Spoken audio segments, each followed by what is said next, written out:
Welcome to the TroutCast, the only podcast that isn't about fishing.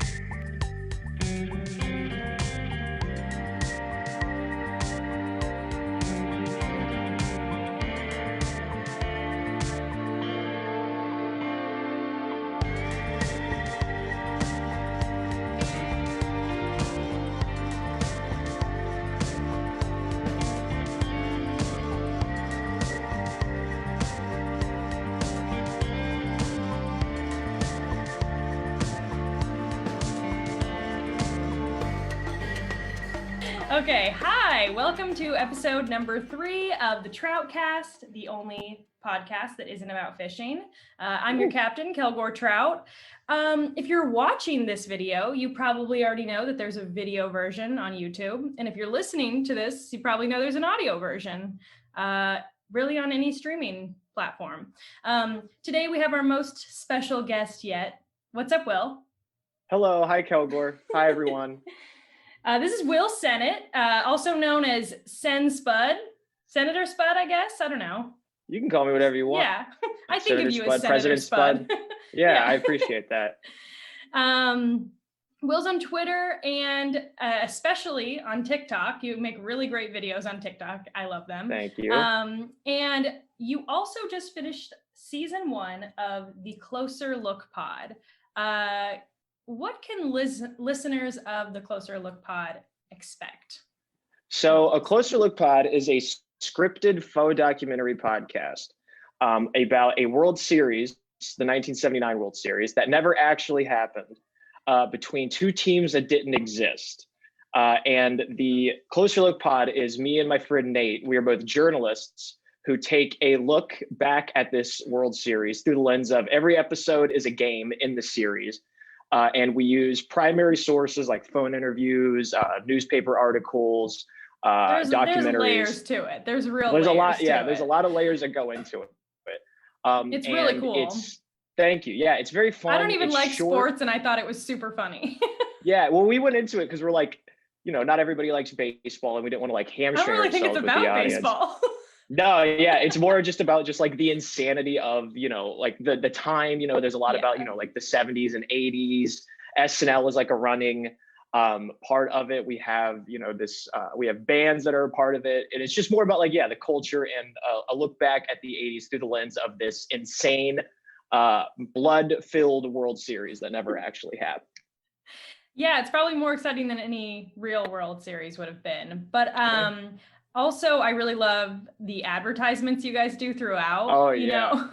I always kind of like that, like making, the beer one is really funny. It's just like an advertisement for beer in general and what it does for you. Me and Nate are both like, writing sketches, and we're both just like, and because there's so many, with podcasts, there's all those, kind of half-assed, can I cuss? Can I swear? Oh, fuck yeah. Hell yeah. There's all those half-assed kind of ad reads and stuff. So we just kind of saw that as an opportunity to just like have fun with it and just kind of, Absolutely. Yeah, you got to sprinkle some in there, kind of mix things up too. Yeah. Okay, so the TroutCast is never longer than 30 minutes. We've got like 26 minutes left. So let's get into it. Oh yeah, let's do it. One of the first videos that I ever saw of yours was the sugar-free Red Bull one. Oh boy. Oh which is so good. It's so good. So maybe if it's okay with you, I might like insert a snippet of that or one of your other videos. And that way people can kind of like get a feel for your comedy style, because it's very like hard to describe. Hey, do you want a beer? Yeah. This is sugar-free Red Bull. That's right, sugar-free Red Bull is now beer. Sugar-free Red Bull is now beer. Will it get me drunk? Yes, but in a better, cooler way. The kind of drunk that makes you want to do research on the 1995 Oklahoma City bombing. Regular beer makes you hungry for unhealthy food, but sugar-free Red Bull beer makes you hungry for the truth. It doesn't add up. Instead of asking embarrassing questions to your coworkers, sugar-free Red Bull beer will make you ask, how can the government say McVeigh worked alone when 24 separate eyewitnesses say they saw him with an accomplice? Or how a 16-foot truck couldn't possibly carry the amount of explosives necessary to cause such damage to a building? Or how there's photo evidence of a bomb squad truck being parked across the street 2 hours before the explosion? It just doesn't make any sense. But it will, big boy. Just keep drinking those beers. You can't drive on normal beer, but on sugar-free Red Bull beer, you can drive all the way to the CIA headquarters in Langley, Virginia. Because the truth is out there, and it's up to you and sugar-free Red Bull beer to find it. So basically, though, you wrapped something very serious, like the Oklahoma City bombing, Yeah. in a sugar-free Red Bull, I guess, ad or whatever, you know what I mean? Yeah. But like, what was your process? Like, did you want to make a joke about the bombing, or did you want to make a joke about Red Bull?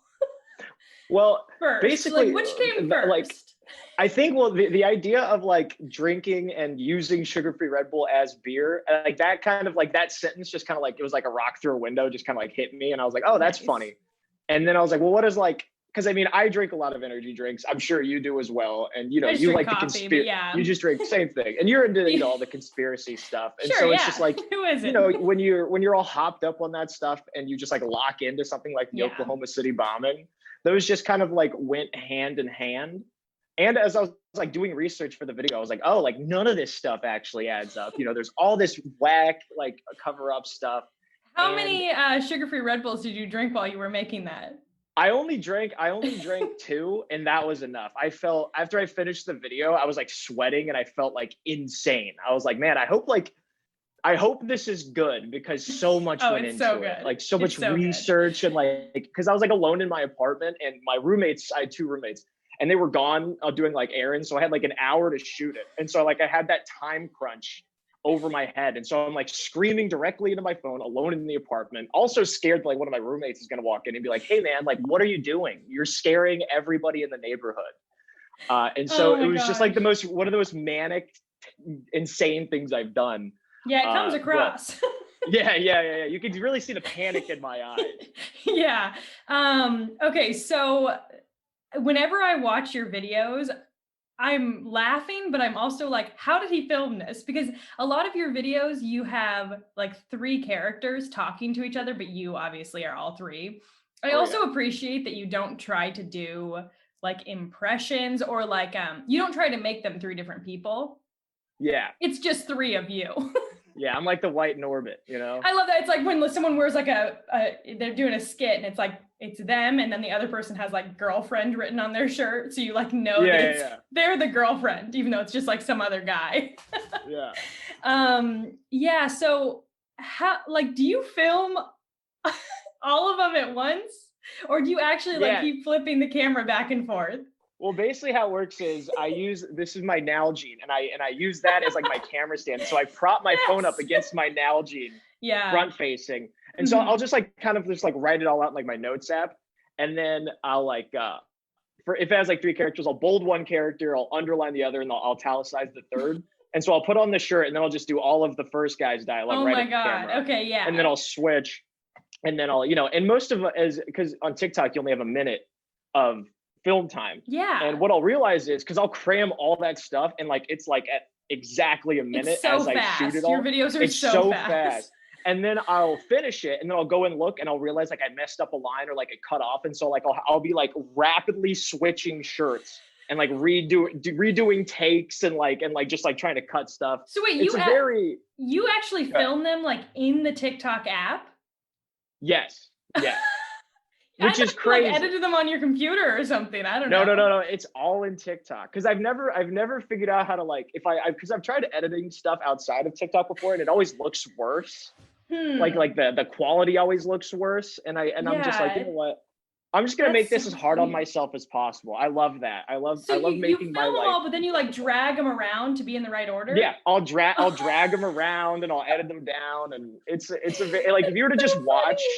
If you were to be like a fly on my wall watching me do all of this, you'd be like, this guy's the most insane man who's ever lived, which I think I am. I don't know. Maybe other people don't think about this as much, but I always think about this. Like if I go see like a live show, or, you know, like a musical, let's say, I'm always thinking about like, oh my God, it's dark, but I know that they're like switching the sets around. And I love that like production thing.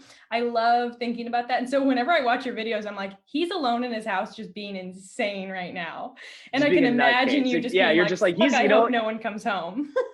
Literally, yeah. You're like, he's just an artist, you know, just screaming directly into his phone. Well, that actually kind of brings me to my next question, which is like, how offline are you in terms of like, how many people in your real life know that you like make these videos and like you're on Twitter and you did the podcast and everything? Oh man. I mean, None. So I grew up in like Southern Ohio, and I didn't have a friend in real life who was online. Like Oh, no. none of my friends are on Twitter. None of my friends are So on it's like two TikTok. separate worlds. It's two completely separate worlds. And so, yeah, so every once in a while, like one of my friends from college will like send me a video and be like, dude, are you okay? And I'm like, yeah. You mean one of your videos? Yeah, one of my videos be like, yo, my friend sent me this. I'll be like, yeah, that's me. I'm doing great, obviously. Yeah. No, I'm definitely not, nuts now. But it is very funny because like my dad found like the podcast, and like every once in a while, like my dad is on Twitter, but he says he doesn't follow me. I can't imagine that's true, but I hope it's not true because like I don't know how he'd react. You never post anything that I'm like, oh my God. How like some people post stuff where I'm like, damn, like, well, especially if they're anonymous, they don't care. But like right. There's certain things where I'm like about to post it or retweet it and I'm like, nah, like I know my mom looks sometimes. Right. Yeah. You're like, I don't want to scare my mother, Yeah. And also like, well, it's probably a little too late for that, but she loves me anyways. But recently my sister just went and visited some family for like the first time since, COVID and everything. And she like showed them all like my YouTube channel and stuff. Oh boy. And like I'm glad, like that's nice, but I also like mostly talk about like leftist political stuff. Well, not really. That's not true. No, not, your like, videos are wonderful. Your videos are wonderful. They're so thoughtful and like clearly well researched. Oh, I really thanks. appreciate that. Yeah. Oh, that's it's like cool. No, you do very well of like you make it fun. Like, I mean, you're fun. I try to make it fun because like, but it's like, but you sneak in learning. You're like, I'm just having a little fun, but you're also like, here are the facts, motherfucker. You see right through my grift. Yeah. Like I guess you would call it like leftist or political commentary, but I'm not talking about like elections and stuff. You know what I mean? Right. I'm not like topical political commentary. Which, no, it's very like laser focused on like something or just like incredibly strange, historical kind of like contextual stuff. But the thing is, like, all my family is like very conservative. Not all of my family, like a lot of my family is very conservative. And so I'm like, this isn't really for you. Yeah. You might not like this, and that's okay. Like thanks, I really appreciate it. But like, I don't want to like debate you. You don't really post like super political stuff. No, I try to stay away from politics just because it's just like, somebody smarter than me has a point to make. I'm not smart enough to like to say anything worthwhile. That best case scenario, like the most reaction, if I were to try to be political, I think just like the most reaction would be I would just piss people off and like become a villain. And I just can't. I don't have the. It seems like you're good at taking something that is kind of serious and then like coming across in like a really like satirical manner, right? Yeah. And like you're not just sitting there like with like dry political commentary or something. Yeah, like it's a little more layered. Yeah. Yeah. So I want to ask you this. You have around the same amount of followers, like around like 10K followers on TikTok and Twitter. Which one has changed your life more? Oh man, well, I think Twitter's changed my life. I wouldn't say for the better, but it's definitely because all of pandemic, it was just like because I was like unemployed and I was like, what am I going to do except for be on Twitter, Same. And so we had all that time to like really immerse ourselves in it. But I mean, I've met so many cool people through Twitter. I've made so many like funny friends, and True. So that's been really nice. TikTok is you have to. I don't think the amount of followers on TikTok I have is like enough to matter. I think Really? I think like I think you have to have. I mean, nobody. I haven't been getting like brand. Nobody's hit me up to be like, hey, do you want to like do a commercial for us? Which I will do if anybody's listening. I will. If you give me like $6, I'll do whatever the hell you want. I am so ready to sell out. I hate to say this because I feel like this sounds like an insult, but it's not. But you could like if someone hired you to do ads, they would actually be funny. No, I like your sugar-free Red Bull ad is kind of like an ad, right? Like it's kind of like it's like a mock ad, but it's hilarious. And like if Red Bull ever, I mean, Red Bull's weird with their advertising. You know what I mean? They might be like, maybe don't talk about terror, like the terrorism. maybe cut that out. That might piss some people off. And it did piss some people off. I got a couple of pretty angry folks being like, hey, a bunch of innocent people died in that. And I was like, yeah, well, You're like, yeah. And now that you have sugar-free Red Bull, you can find out the truth. You can find it out. Yeah. Get to researching, baby. I also, one of your, I don't know, more recent ones, maybe. I don't know when you filmed it, but there's this one where you keep panning back and forth between the three different guys, but one of the guys, every time it pans to him, he's opening a beer. Oh yeah, that was a fun one. I love that one. I wasted 13 beers on that. Well, I was thinking about it. I was like, I hope him and like his friends drank them afterwards or something. But it was like, it looked like it was like Coors or something. And I was like, dude, it was just Coors Banquets. If you open a Coors, you have to drink that shit within about 60 seconds. Or else, it's way too warm. I like went and did something like I filmed that, and I had 13 open Coors cans on my table, and then I went out and like filled a prescription or something, and I came back. My apartment smelled just like a barn. Yeah, it was just like warm beer smell, and I'm dumping them all down my sink. It was a shameful act for sure. Your comedy style seems very like. Okay, when I was listening to your podcast, I don't know how to say this in a way that doesn't sound mean, because I mean this in a good way, but it's a little bit like theater kid.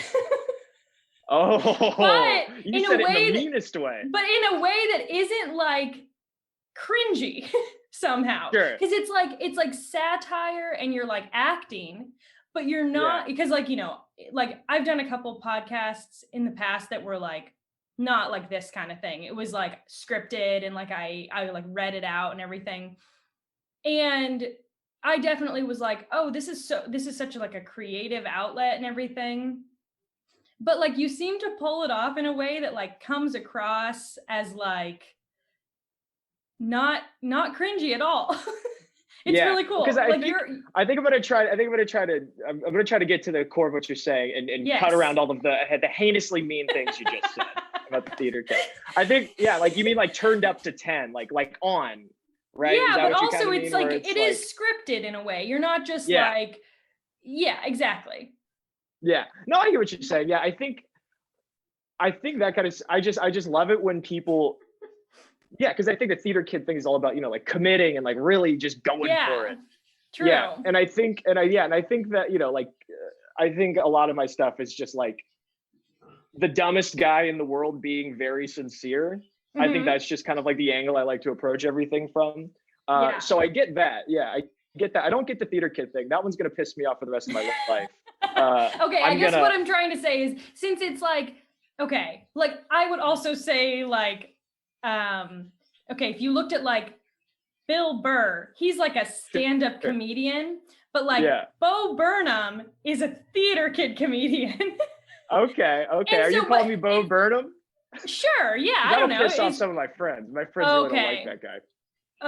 Well, Kilgore, you're digging a hole, man. You're gonna have to cut all this out. You're right. I'll be sure. No, I'm telling this. I get what you're. I totally get what you're saying. I guess what I'm trying to say is like I don't know how to define your comedy style, because it's not like what everyone else is doing, but it's also not like you're gonna be Daddy Warbucks and Annie or anything. Right. No. Yeah. Not like that bad. I know you're a big Lin-Manuel Miranda being fan. Successful and being understandable. I totally got you, man. I'm in no man's land.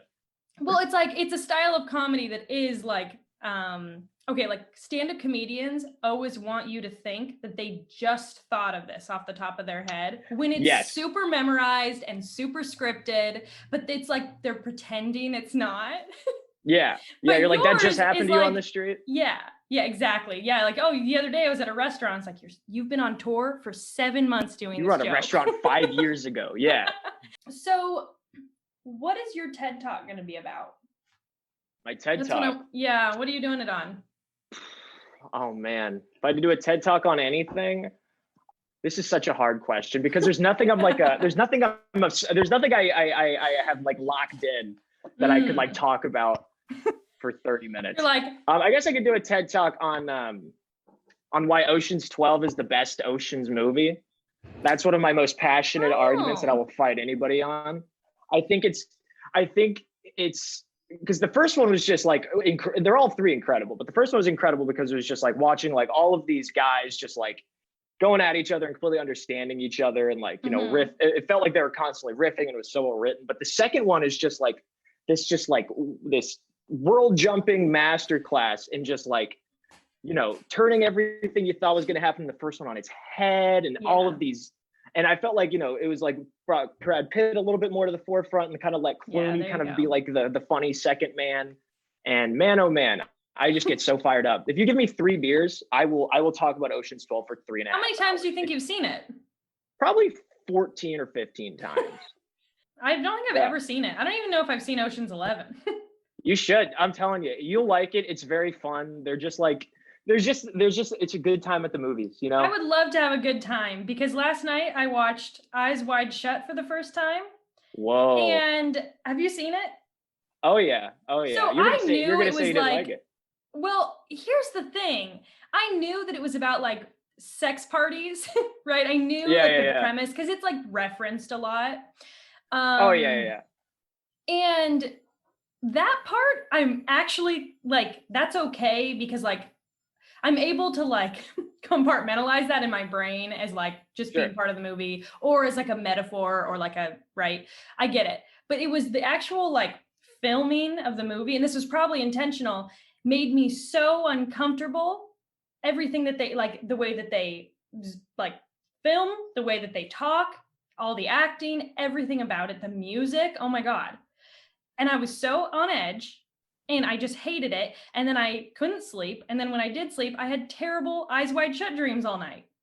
Like I can't Doesn't even that mean it was describe them. good? Doesn't that, if it affected you that deeply? It was something. Like I probably won't watch it again. But what I'm saying is I would like to watch Ocean's 12 and have fun.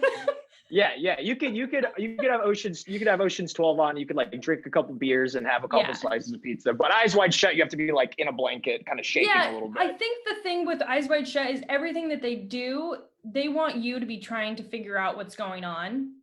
Yes, it's very much like shrouded in mystery. Yeah, and I normally like that sort of thing where I'm like I'm like fucking playing chess with the movie. And I like that a little bit. I like a good twist, or I like the unexpected. But then like there weren't really any answers in the end. And also like I don't know. I also don't think I like Nicole Kidman. But maybe I just don't like her character. So I'm like, maybe it was genius. Yeah, her and Tom Cruise. I am of the school of thought that Tom Cruise is one of our greatest living actors.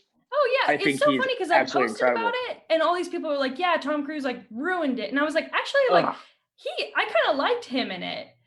I mean, like he maybe like did the some most dirtbag committed stuff.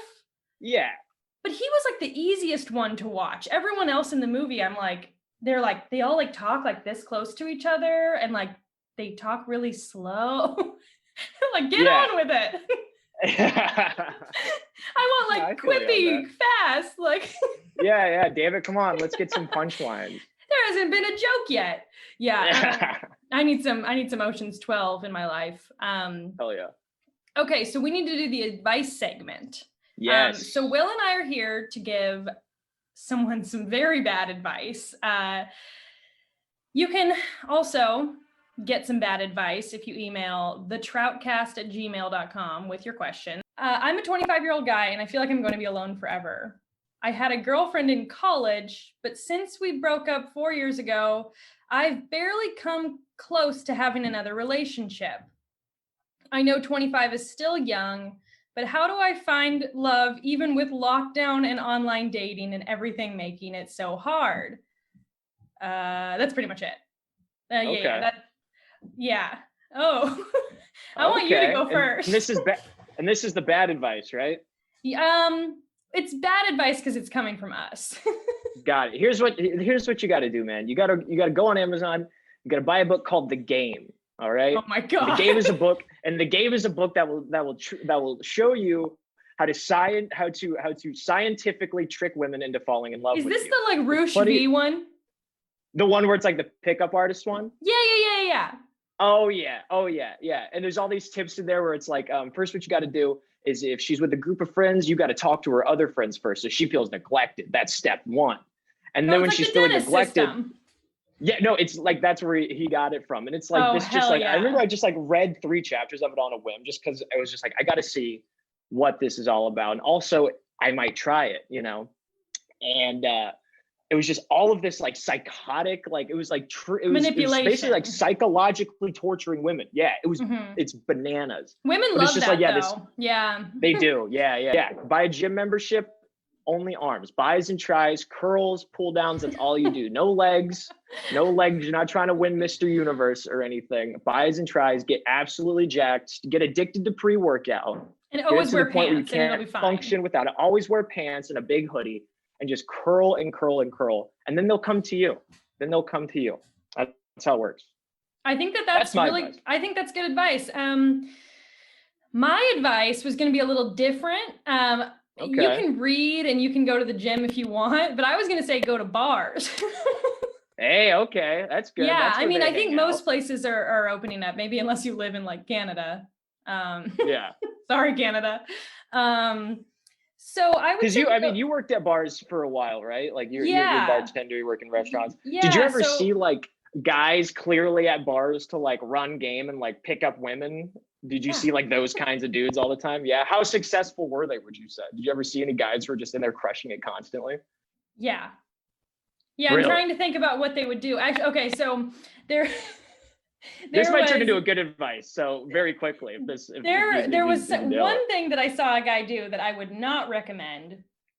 And he would come in, and I knew he was looking for chicks because he worked in the kitchen at the bar. What he would do is he would often hang out until we were closing, and then whoever the drunkest woman there was. Whoa. Yeah, so I had to stop him from doing that a couple times. But I think That is even- genuinely bad advice. That Don't is do bad. that, whoever listener. Do not do genuinely that.